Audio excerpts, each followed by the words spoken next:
بلوچ نسل کے خلاف لانگ مارچ کا 26واں دن ہے.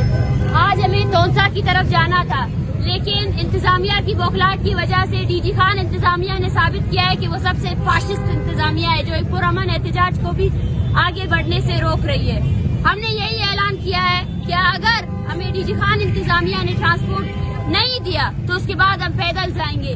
اس ویڈیو کی توسط سے میں یہ پیغام دینا چاہتی ہوں پاکستان کے جو جتنے بھی باشعور عوام اگر ہے جو انسانیت کا درد رکھتے ہیں وہ اس لانگ مارچ اور اس تحریک کی حمایت کرے اور اس لانگ مارچ پہ ہونے والے جتنے تکالیف ہیں ان کو ختم کرے.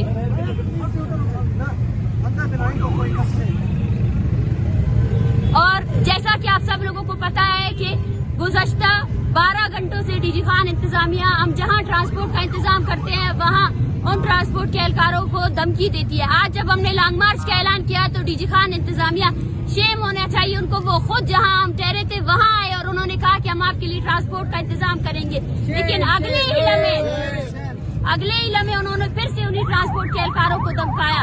ہم یہاں پر ڈی جی خان انتظامیہ کو صرف اور صرف 1 گھنٹے کا وقت دیتے ہیں. اگر اس نے یہاں پہ اس لانگ مارچ کو پھر سے روکنے کی کوشش کی تو ہم پیدل لانگ مارچ کی طرف جائیں گے. اور اس ویڈیو کی توسط سے تمام ڈی جی خان کے غیور عوام سے یہ ریکویسٹ کرتی ہوں کہ وہ آئے اور اس دھرنے کا ساتھ دے. اور آگے بھی جہاں جہاں ہمیں روکا جائے گا ہم وہاں دھرنا دیں گے, پیدل لانگ مارچ کریں گے, لیکن یہ تحریک نہیں رکے گی.